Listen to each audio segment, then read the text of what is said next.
handout. I'll tell you a little bit about where we're going to go. Some of these are conglomerates, so you're going to get through today in an hour and 15 minutes. We're going to get through, just for the good news of it, probably the first 2 pages. Okay? Just because there's some stuff there that I'm going to present to you that's not on the pages, but my goal is part 1 is always to try to get all the way through the first 4 Beatitudes. And I'm back here. This is actually before he and I met, I was a student here at the seminary. I came here 1983, I think, something like that. And our first church was Trinity, is where we went. And we were all of, I was here a year and then got married in '84 and then we came here because my wife has NAB ties and that kind of thing. And as it was, this was an older church and a little bit smaller, and we left because we were in a newly married class. Everybody was 25 years and on married. This isn't gonna work. This isn't gonna work. So, and then we came back. We came back for a little while, and before we found our home church, which is this place called Hope, which was Grace and then Hope. And that kind of thing. We went to Central for a little while, and then got involved in the church plant where the people were crazy about grace. What I'm going to give you today is get you guys talking to each other. I'll tell you my hidden agenda, which won't be hidden anymore, but my agenda when I do these is to come here and encourage parents, period. Whether you have teenagers or whether you have little ones or whether you have in between middle schoolers or wherever, or college students that you're still struggling with. To encourage you, and the story I have is that my wife was, when our kids were little, I have 3 daughters, Alyssa, Carly, and Haley, 26, 24, and 22. And when they were 6, 4, and 2, my wife she stayed at home, and she was out at the bus stop with another mom who they were talking about. And this mom had just gone to, I don't know, step teen or step something or Love and Logic or I don't know, but she went to a parenting training, and my wife was excited to talk to her about it. And as they were sending the kids off, and the lady started crying, and she said, I went to this workshop because I want to be a better parent, and this guy just, first of all, he told us everything we were doing wrong, and then he gave us 1,000 things that we need to improve on, and I'm not going back. So my wife being my wife, so she comes home with her finger up in the air and says, when you do those parent seminars, you better not ever do that to a parent. And I playfully understood what she was saying, because my goal is not to put the load on, but to take the load off. Okay, so that doesn't mean I'm gonna dance around truth with you, but my encouragement, my attempt's going to be to encourage what you're doing. You're here because you want to be good parents, you want to raise kids, you want to meet the challenges. This is the most challenging, and maybe I'll say that again when I'm 67 or something, but I really am encouraged and heartfelt for parents who are parenting kids today. Even different than my kids that grew up just 10 years earlier. Just because it's just a really tough and complicated and crazy time to raise kids. And it's a really weird time spiritually to be raising kids. So if you're committed to raising kids with faith-based values and everything, and the dog's getting challenged. And probably in some ways a good way, and in some ways not so good. So what I want to do today is share with you those kinds of things. But first and foremost, I want to also let you know that my hope is that this will become, after I leave, a place where parents can meet, and that Dave and his staff will make sure there's a room like this so parents can get together and talk about being a parent. Because I ran a parent support group for 10 years in a treatment center where it was mandatory if you had your kid in my treatment program that you come to parent support because it was a place where we could do training with parents. But the problem and the blessing was only about 50% of the parents that were there were kids in my program. The rest of those people were people creeping in from other places. And when I asked Christians, why aren't you going to church to talk in they would look at me and say, I'm not talking about this at church. And I'd say, why? Oh, no, you don't understand. And I did understand. I wanted to hear what they said. You don't understand. You can't say in church your kid just broke into your own house and took all your stuff. Because as soon as that happens, we're noted for shooting our wounded, and so the Christians get the guns out and start aiming them at the bad parent who obviously got sin in their life, and that's why the kids are doing what they're doing. So they creep Tuesday nights to come, and I thought, man, I got to find a way to encourage churches and to not beat up churches, but to encourage them to create places for parents to come and have graceful conversations about bad parent behavior. Does that make sense? So one of my agendas is to get you to talk about bad parent behavior without under the guise of and under the promise of grace and mercy. You with me on that? Now, I'm African American, if you haven't understood that. And the South Dakota stare drives me nuts. So here's what I did. That ain't gonna work. Not on a Sunday afternoon. When I would be needing to be coaching my girls on Sunday and I'm here instead. No. Otherwise I'm usually napping. If I wanted this, I would be sleeping. So I need some love. That's what we call it in my hood. Like you gotta give me some love back. So what we're gonna do today is I'm gonna try to start this off in session one. What we're gonna try to do is take a look at what it means to have a crazy encounter with kids and what challenges in parenting, the outcomes that can happen with challenges in parenting, and then we're going to look at what I call the B attitudes of parenting. We're going to look at the B responses, but we're going to look at the B attitudes today from the Gospel of Matthew. So I always try to start this off steeped in the gravy of Scripture. Okay, so I do have a question for you, and I want you guys to think about it in terms of fours. So you four together, you four together, and you five are together. Okay? And here's your question list. You got 10 minutes to answer those questions. Go to it.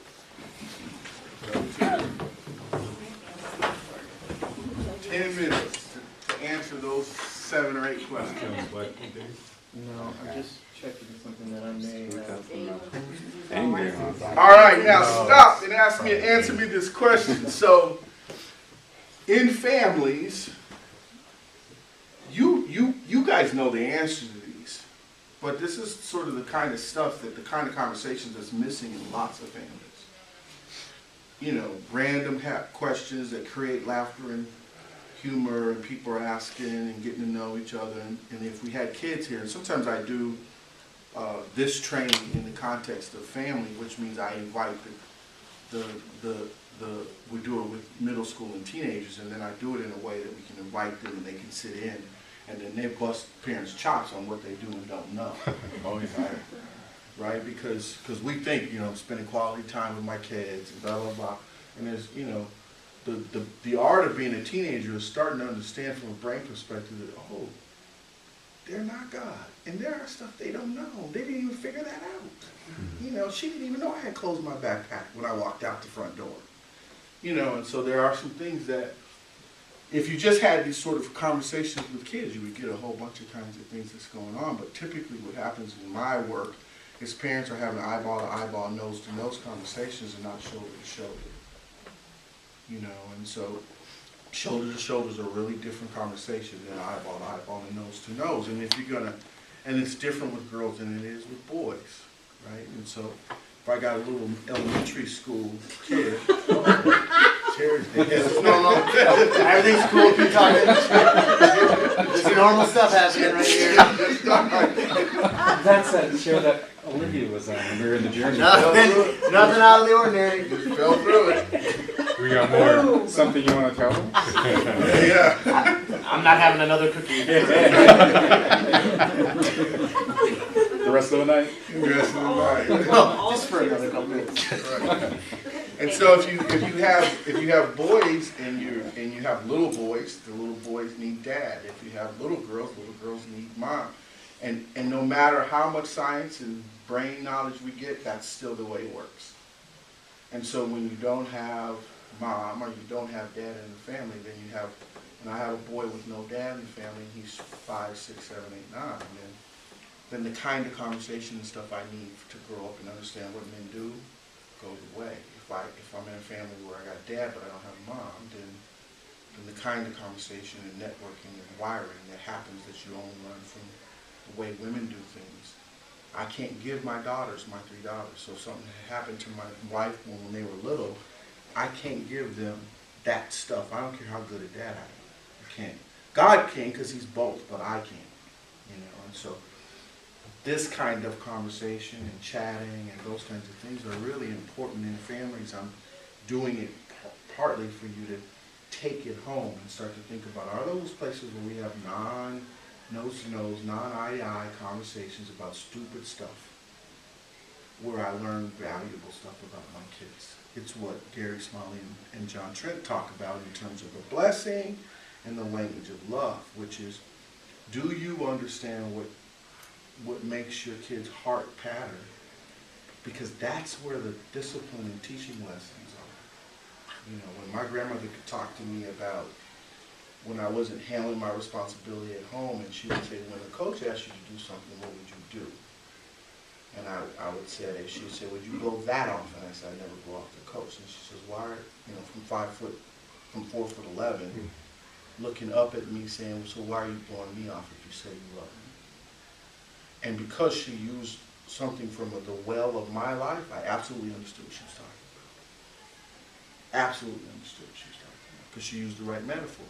She knew me, you know, and I don't get to use my information and my history when I was a teen as a way to do that. So I'm challenging you guys. I'm not assuming you don't. I'm assuming you do. But I'm saying make more time for the shoulder-to-shoulder, crazy conversation, goofy questions, and disclosures as parents.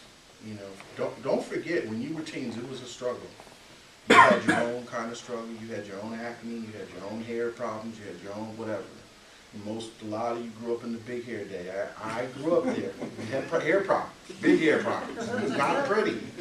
Right? I grew up in the Afro days, which is coming back, but our Afros was much prettier than the ones that's coming back now. Right? But those are all funny. If I show my kids that I work with my senior picture, they crack up. You know, you had an Afro and it looks like you curled it. I said, yeah, I did. It was a pretty Afro.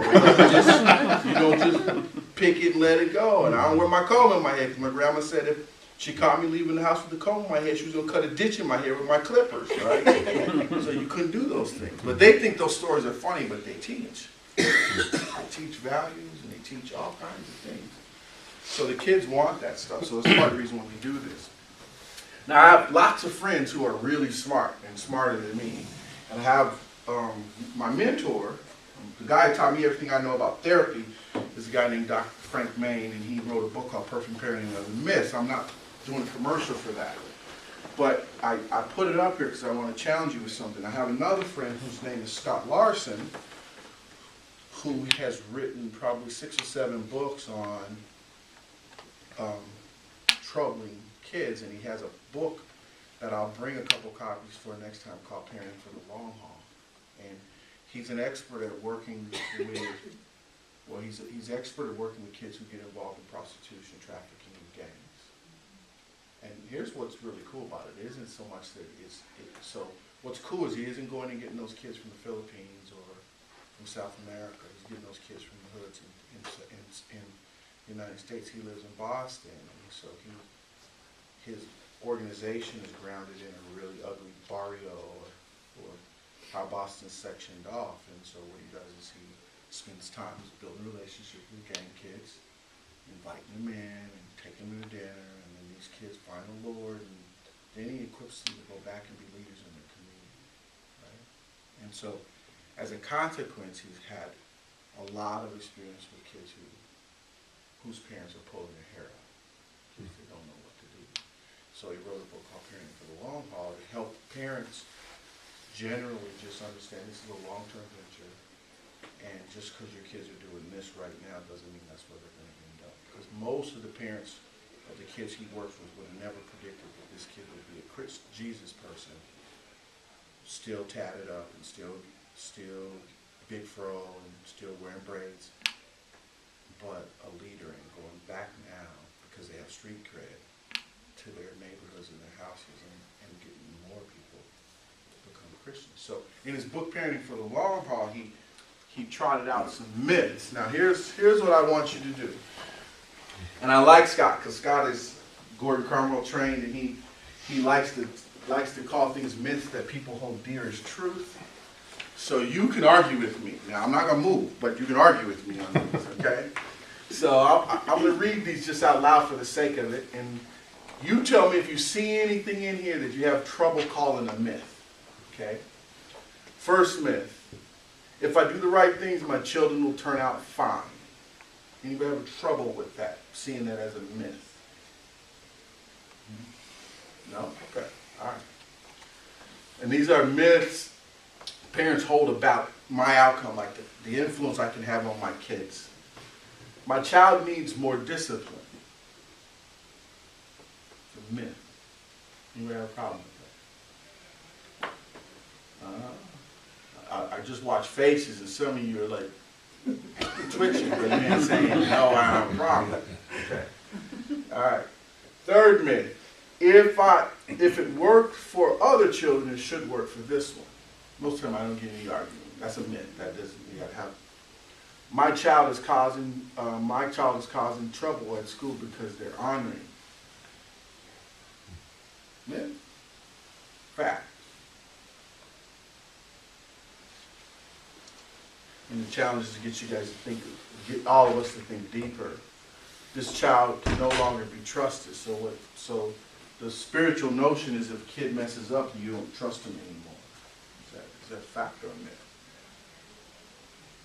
Okay.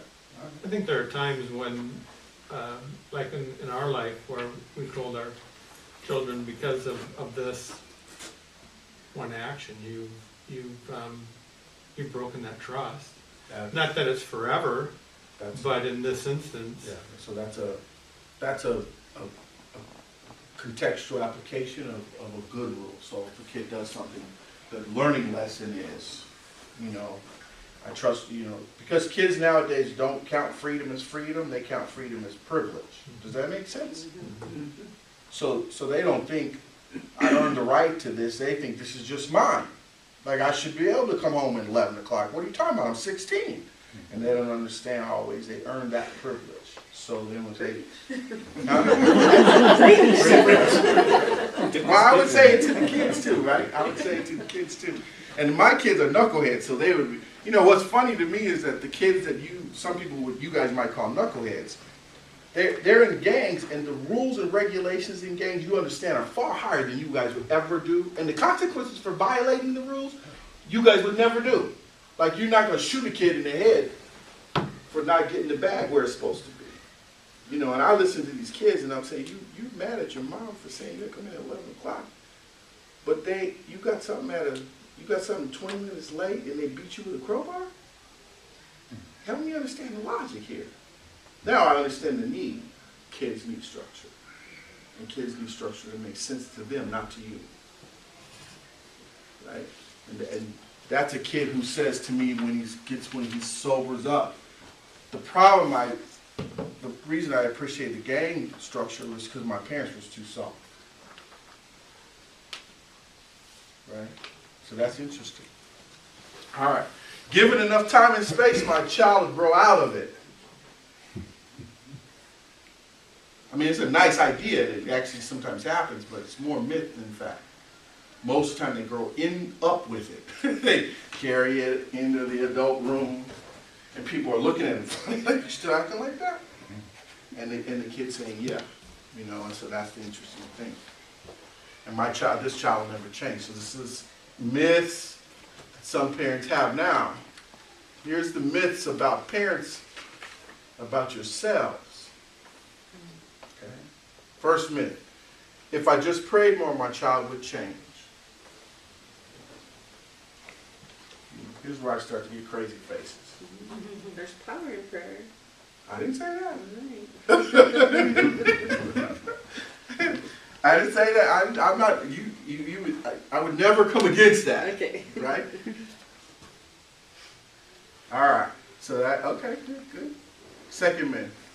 I can get my child to change if I don't give up. You can't give up. Can I get my child to change if I don't give up? You can't make anybody change. Say that again. Can't make anybody Are you change. sure? You're a mom of how many kids? 5. Oh, you've learned that lesson. I'm also a teacher. And teacher, yes, you know that, right?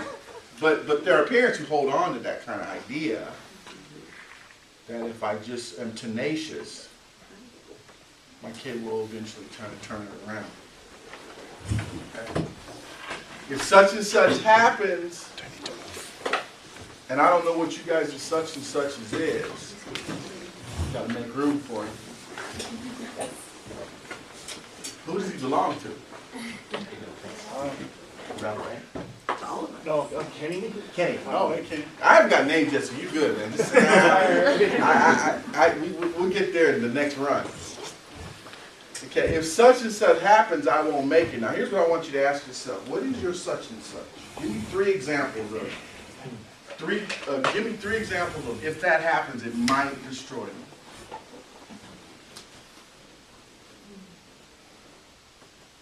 My child dies. Might destroy me. Okay. Nobody's gonna argue with it. I just would say to you, like the guy in the metaphor, maybe. And maybe not. 2 more. Such and such happens, man. I know it may be difficult to deal with.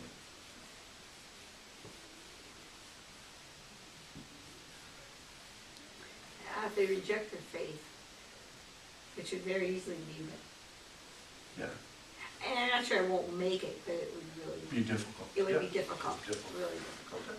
All right. Try and get you to be straight with each other. One more. If one of my kids really hurt someone else. Okay. Will be difficult. Now, if I brought parents from straight ahead in Boston, they would be living proof of all 3 of your responses. That you could make it. But it wouldn't be easy. But that you could make it. But that's the importance of having fellowship. See, I more and more believe that the Christian faith isn't developed, and don't do absolutes with me. I'm not talking absolutely, but the Christian faith isn't developed in the context of sitting in front of a Bible as much as the Christian faith is developed in the context of sitting in front of authentic people who are struggling with faith and asking really ugly questions, and we hook arms together and walk through it. And that's what faith is contextualized. That's what's developing, growing, deepening. There's a reason God says it's not good for man to be alone or woman to be alone. I'm not real sure we're wired to learn. I don't care how nerdy you are. I'm not real sure we're wired to learn by ourselves. All right. My home should be a haven of peace. Oh, I see some laughter. Some of you thinking, are you serious? Have you been to my house? No. That's a goal. Some of you say that, but should it be? Shouldn't it be? I don't think so. Peace. Now you have to define peace, right? Right. Right. If peace is no conflict, I don't think that should be. Because I think conflict is what stretches us. But peace doesn't even make sense if there's no crazy in it, right? So God says, I'll give you the peace that surpasses understanding. How can peace be surprising or fluky if it happens in the context of peace? Peace that God gives us, the peace that shows up when everything's stirring, everything's spinning around, and my head's coming off my shoulders, and I'm sat in a place where it's like, this is weird. Like I'm not agitated. I can think. And it ain't going well. And that's peace. Peacekeeping, that's what this is about. Peacemakers are different than peacekeepers. That make sense? We'll talk about that when we talk about the Beatitudes. If I were a single parent, my child would have these problems. So that's aimed at that notion. Is the ideal nuclear family having mom and dad? It is. But we, in the church statistics is worse in terms of marriage than it is outside the church. You understand that, right? Marriages inside the church statistically do worse than the marriages outside the church. I'm trying to figure out what that's about. I think I got an answer though, because I think people can sit in the sanctuary, falling apart, and can't really say I'm falling apart, because judgment sits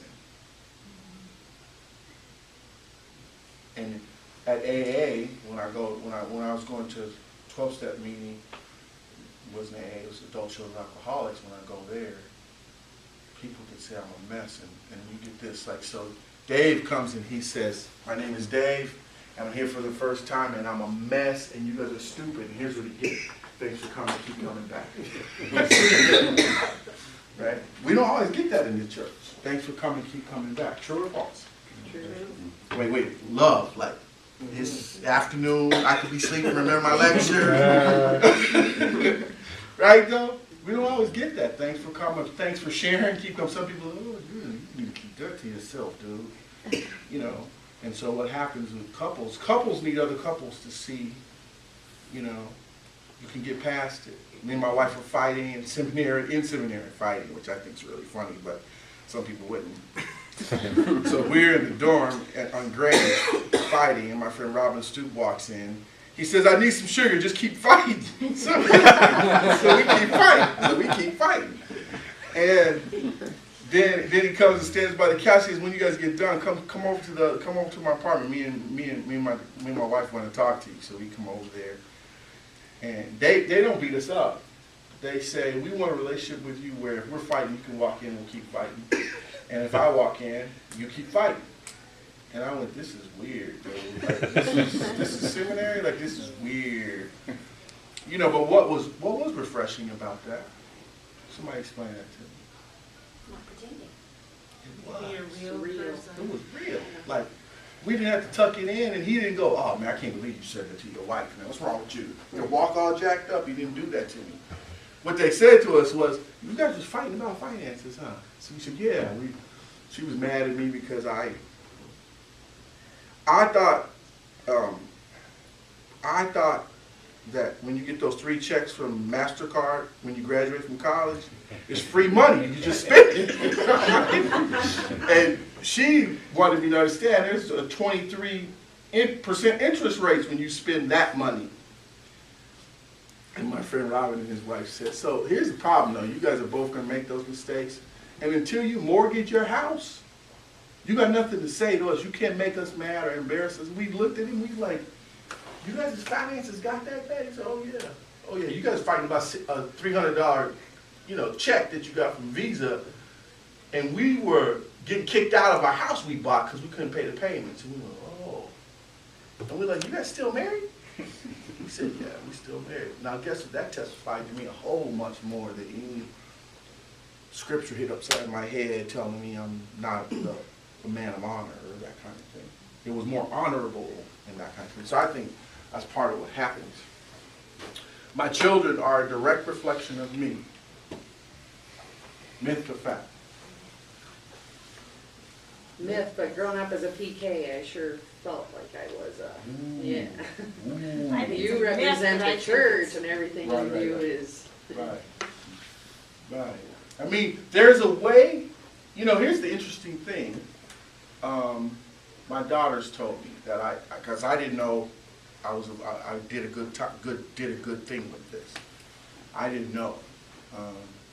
My middle daughter went to Nicaragua on a mission trip. She came back. She said, Dad, you were right. I said, well, what about?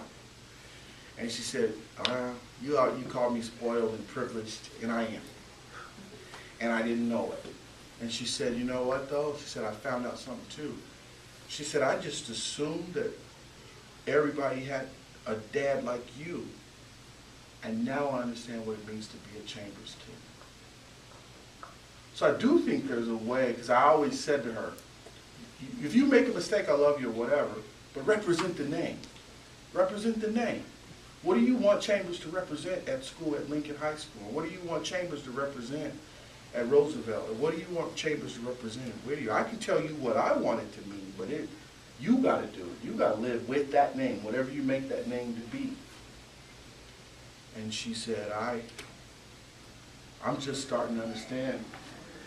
I'm just starting to understand what. Hello?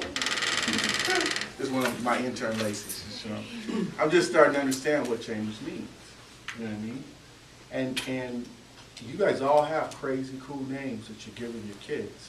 Some of you give them to your sons who will give them to their wives, and some of you will have daughters like I do who they'll take somebody else's name, but I want them to remember the name that's being replaced, and what that means, what that stands for. And does it stand for not perfect, but does it stand for authentic and honorable and those kinds of things that you want it to stand for? Right? Make sense? So your kids aren't, and it's cool. It's cool when they don't reflect you. I mean, my middle kid is artistic and goofy like I am. And so when she was in first or second grade, well, first kindergarten, she went to kindergarten and came back mad. Carly, why are you mad? They didn't teach me to read. I said, you mad because they didn't teach you to read? Yeah, they were supposed to teach me to read the first day so I could read. Now, this is my daughter who in fourth, fifth, and sixth grade was prolific, reading Harry Potter, reading crazy books, right? So she, but she's also the kid who's like a style freak and likes to do her own thing. So she would do her own hair in first grade. You know, my wife let that happen, and we let that happen. Except for there was this hairstyle she wore that I couldn't stand. We called it the broccoli. The broccoli was, she's African American and white mixed, but she looks like she's Hispanic. Okay, so you understand that. So she doesn't have, my daughter has my hair, but she has sort of my wife's hair. So she puts this sort of long, black, thick, curly hair up in a ponytail, but not here, here. And it flops. She goes to school.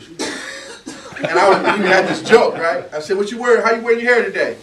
The broccoli, Dad. I'm like, no, not the broccoli. Not the broccoli. Yeah, Dad, I'm wearing the broccoli.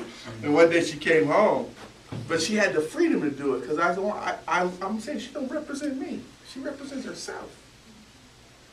And I got to give her that freedom so she don't have to take it in a crooked way, which she still might do.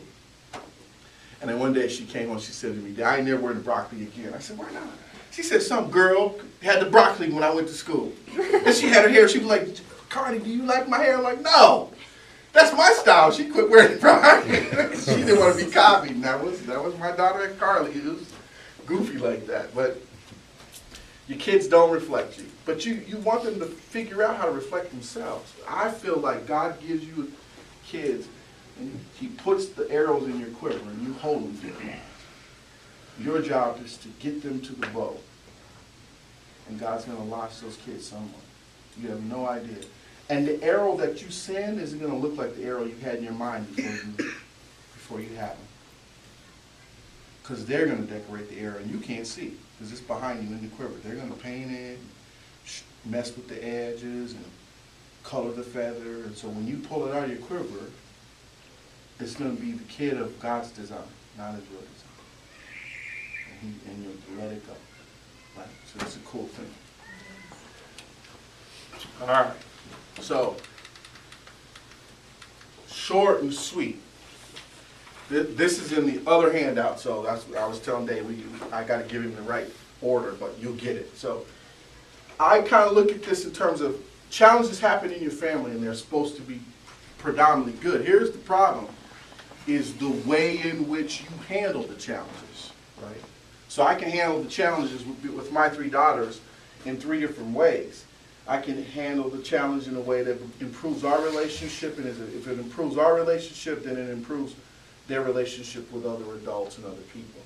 I can do what I always do, and so it stays the same. Or I can react to my kid in such a way that they start to develop distrust of adults.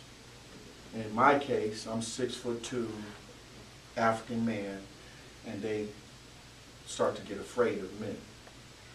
And I'm thinking about that in terms of girls, my girls, because I'm barking and whatever, blah, blah, blah.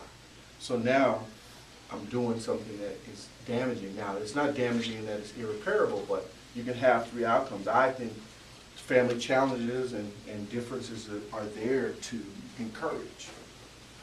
People develop courage in the face of adversity, not in the face of calm, clean, cool. They have to be challenged, right? And so my daughters had to learn how to talk back to their dad. Did you hear what I said? They did. They have to learn to talk back to me. Why? Why is that important?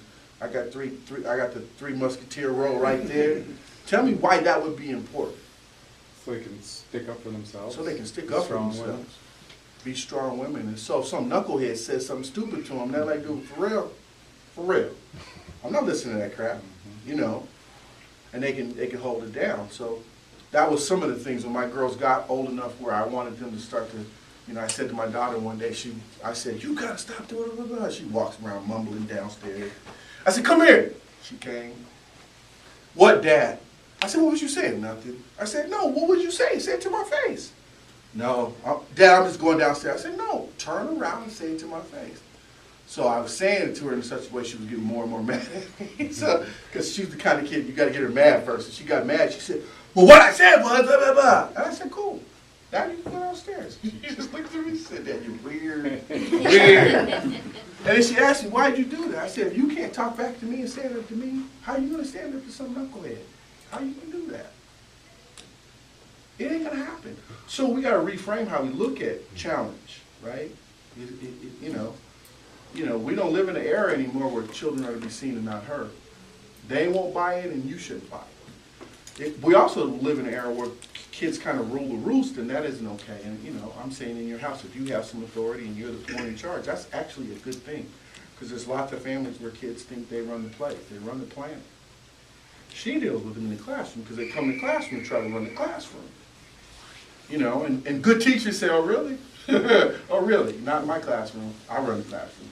You know, and so, and it's good to learn that, you know, because then a kid can settle in and just be a kid.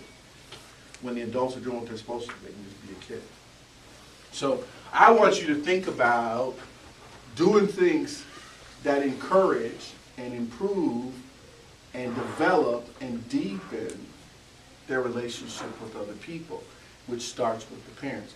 I want you to think about the things that you do all the time that may be and may need to be looked at but go unchallenged and promote the same worldview. And I want you to mercifully look at yourself and say, what are some of the things that I do with my kids that I know might be harmful? Now, I'm not asking you to confess that, but I am asking you to think about it. What are some of the attitudes or some of the responses that I have to the kids that God's put in my quiver that could be harmful and hurtful? And then I want you to ask the question, this is a rare leadership kind of, I'm reading this new book about leadership and I think it really applies to parents. And so the rare leader would be the person to say, okay, so let's say I'm a dad who has a temper and I can't fix that myself. But what I can do is find one of you cats in here that seem to not have a temper problem and talk to you and figure out what it is you do to keep yourself in check. Because I can't keep myself in check. And I know my temper is a problem. Or I might have the problem of I hate conflict. I don't like arguing and fighting. And I got a house full of middle school and high school kids. That ain't gonna work. So I might be a mom who's passive. And so I have to find a mom who seems to not be, you know, rattled by loud voices and a little bit of screaming, and they can hold their own. And I figure out how to, because that's how you're gonna learn how to do that stuff. Is I gotta find somebody who embodies the thing I need to change. To me, that's fellowship.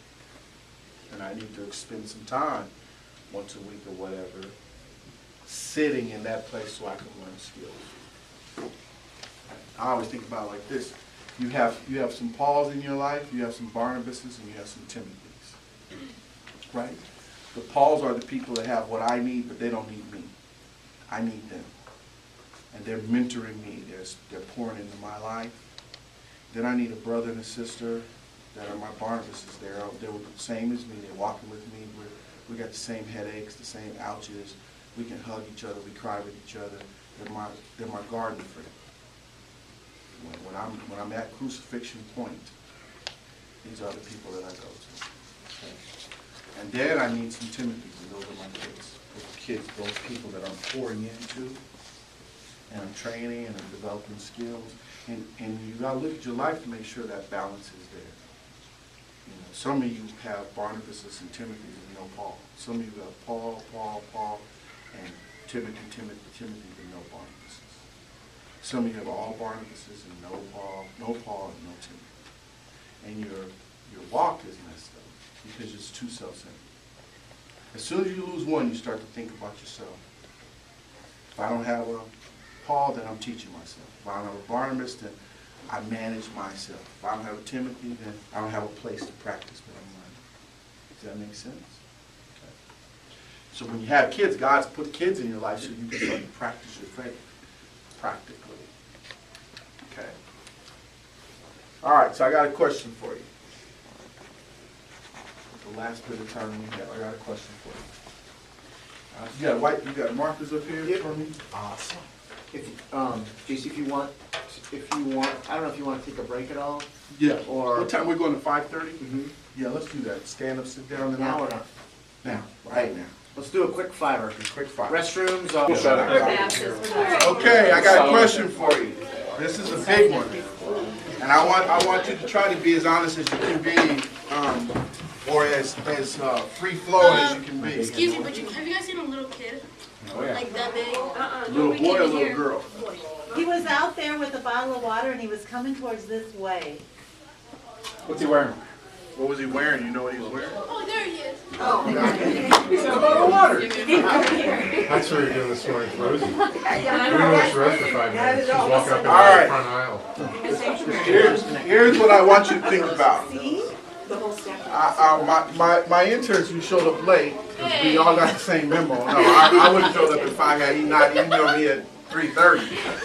And I'm like, 3:30? That's early for 5 o'clock. And I looked at your stuff, and it was the time was different. So my interns brought with them a trophy that we're going to give out, the Parent of the Year trophy. All right, Jamie's over there. She's concerned. Yeah, she said, It's a traveling She's trophy. very My son said, "Are you leading the workshop?" I said, "No, I'm going to both of you."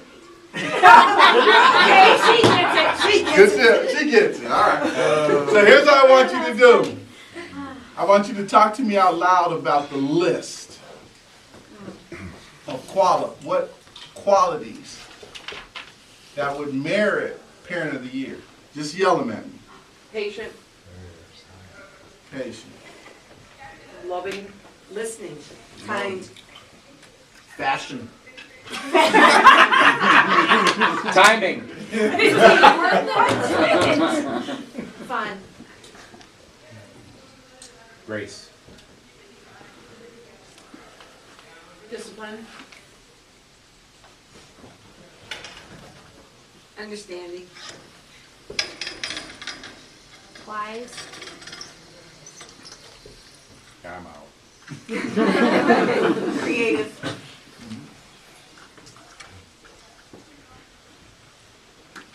Two more. spiritual, Spiritual. I was waiting for that. I was just we're at a church and all. You know what I'm That saying? sounds too. That's a given. Oh, that's it. Soon. Jesus answered your kids would give it. Yeah. Okay. Jesus. Well, it's supposed to be Jesus. One more. Honest. Organized would have been in there too. Organized. Organized. All right. Chaos. No, not if they're getting a trophy. Okay, now, Dave, who else has a Bible here with them? on my phone. Yeah, okay, we can use them on your phone. Okay, so now, here's what I'm going to say about your list. I'm going to say something about your list, and it's going to be good.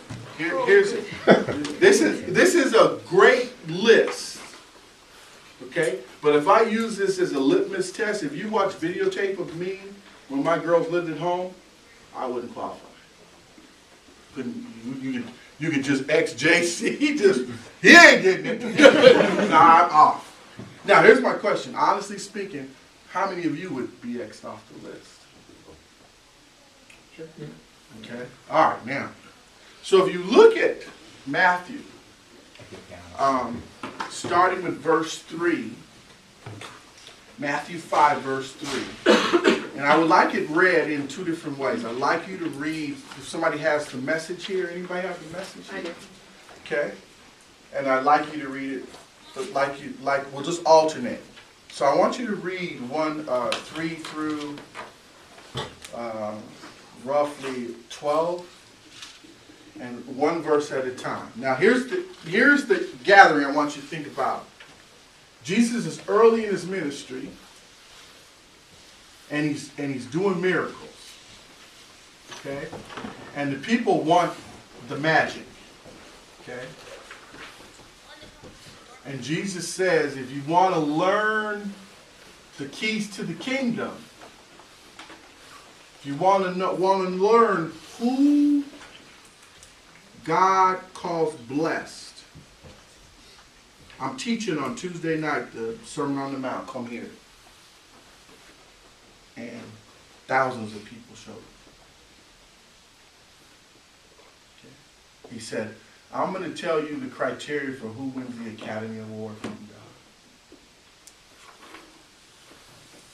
God. I'm going to tell you who it is that God calls blessed and who he would give the medal to. Now let's read in here. Read the first four verses for me. Starting with verse 3. In the message? Yeah, in the message. You're blessed when you're at the end of your rope. With less of you, there is more of God and his rule. You're blessed when you feel you've lost what is most dear to you. Only then can you be embraced by the one most dear to you. You're blessed when you're content with just who you are, no more, no less. That's the moment you find yourselves proud owners of everything that can't be bought. You're blessed when you've worked up a good appetite for God. He's food and drink in the best meal you'll ever eat. Now, here's my problem. How come every time I do this, I don't get that? I get this.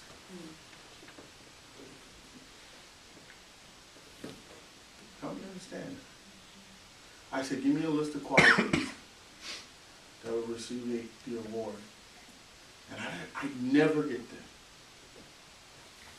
I never get blessed are the poor in spirit. I don't want that. Well, ask us again next week. We'll get it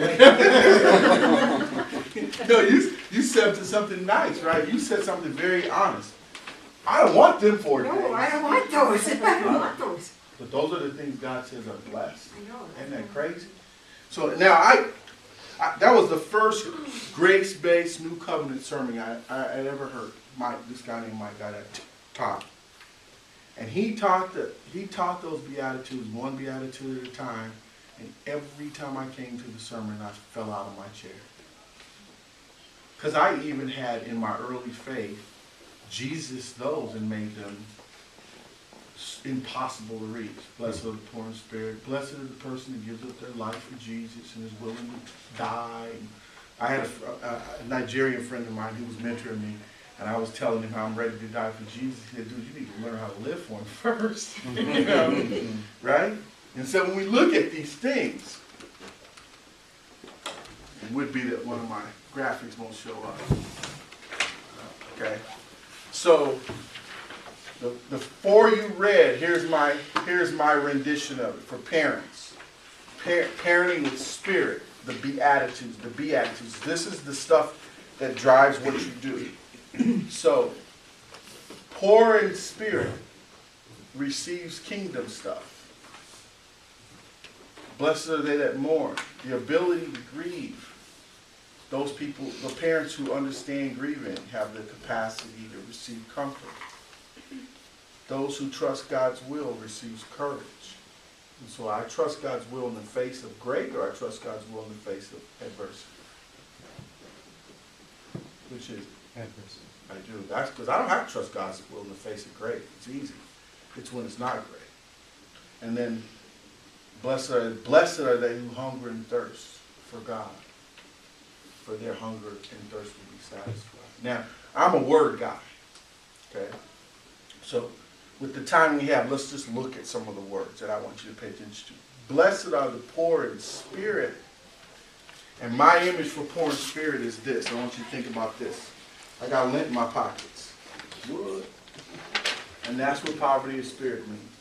Poverty of spirit means blessed is the parent who's at the end of her rope, the end of his rope, and he has no idea what to do next with this kid. And God says, blessed are you. Why? Because if I don't have any resources, then I'm going to depend on God.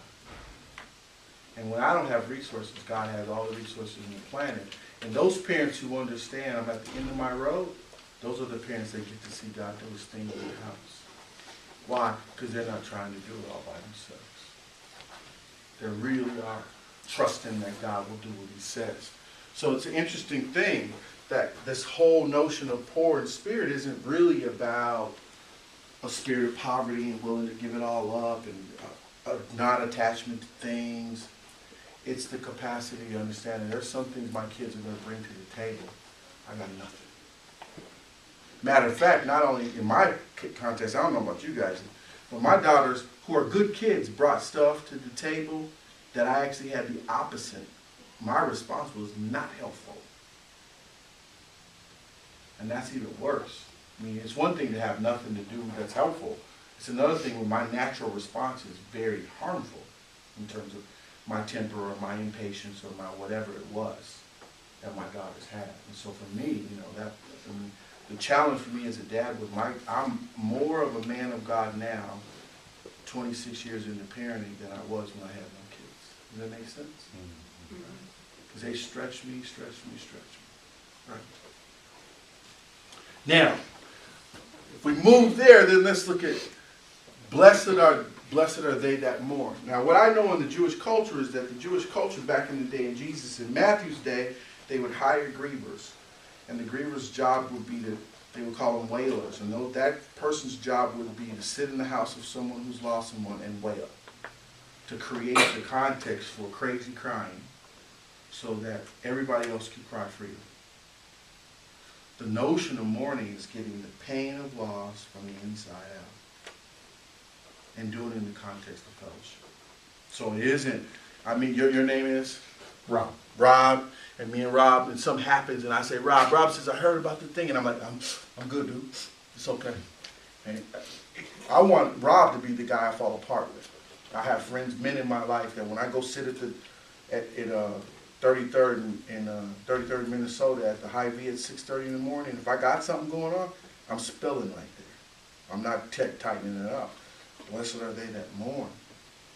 Because the mourning, God promises comfort. And comfort comes vertically and it comes horizontally from the people around. Dave Johnson wrote a book called Joy Comes in the Morning. And he spelled mourning with a U, so he's talking about grief. And we grieve as parents for at least 3 reasons. We grieve because the world is hostile to my kid. We grieve because our kid has character issues. All of our kids have character issues that pain us. And we grieve because we have character issues that pain our kid. Does that make sense? So we grieve for at least 3 reasons. The world doesn't handle my daughters very well. All 3 of my daughters got character issues that I'm concerned about. You know, there's no such thing as a perfect kid. All 3 of my daughters, I'm like, oh my God, are you serious? Lord, like, couldn't you fix that when you put her in there? Could you, like, tweak that a little bit before so I got a daughter who's scared of conflict. I got a daughter who's horribly selfish at times. I got another daughter who lives in her own planet. She's like schizoid or something. She's a great kid, but she's for a long time struggled with making connections. And she loved the Lord because of it, but, so you always think about the maybe. There's some good that comes out of all those hassles.